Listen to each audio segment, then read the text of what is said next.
Listen, friends, the Lord Jesus will be spectacular. He will make any Marvel hero look like an absolute chump.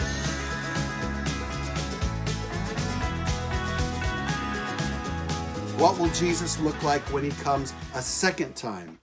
And I just want to point out two things. Number one, Jesus will be spectacular. He will be spectacular. And we see this hinted in Daniel chapter 3, verse 25 in the Old Testament. You know the story, many of you. Shadrach, Meshach, and Abednego, the three Hebrew servants of God, the three Hebrew boys who refused to bow to Nebuchadnezzar's statue. They wouldn't do it. And they were thrown into a fiery furnace that was heated up 7 times hotter than normal. By the way, that typifies and foreshadows the 7-year tribulation when everything will heat up like we've never seen it.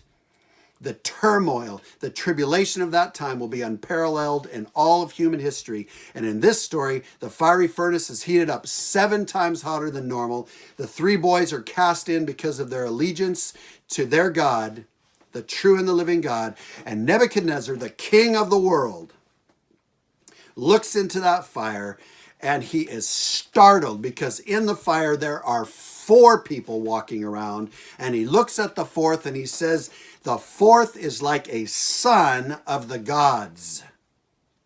Listen, this king had at his disposal the most valiant warriors in all of the world to fight for him.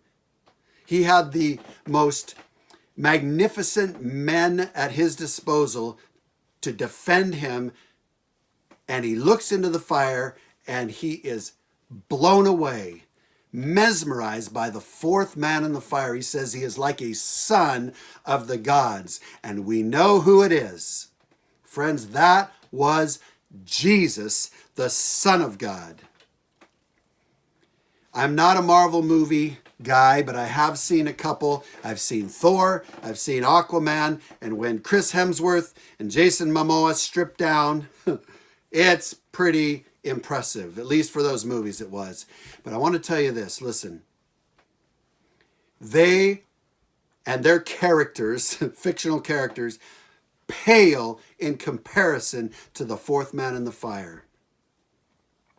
Friends, every knee will bow, every tongue will confess that Jesus is Lord. This 4th man in the fire is spectacular, spectacular. Peter, James, and John got a sneak peek of this in Matthew chapter 17. Jesus takes them up onto the mountain, and there is Moses and Elijah talking with Jesus. And it says in Matthew 17:2, Jesus was transfigured before them. His face shone like the sun. His garments became as white as light. Transfigured means, it's from the Greek word metamorphos. It means he literally changed into another form. He transformed. Jesus' appearance literally changed right in front of Peter, James, and John. And they were so blown away, so mesmerized, so stunned by it, that this future leader of the church, Peter, who was never at a lack for words, became a blubbering idiot in front of this transfigured, transformed Son of God.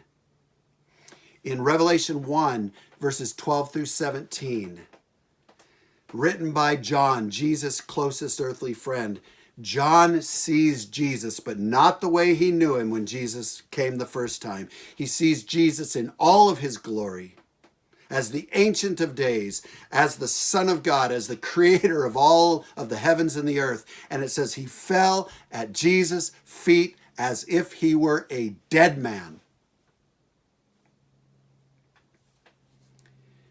That is powerful. And then Jesus, the Lion and the Lamb, places his powerful right hand of authority on John and says, don't be afraid, and raises John back up. Friends, this Jesus, who is this powerful lion, is also this gentle lamb. And he says to you and me, do not be afraid.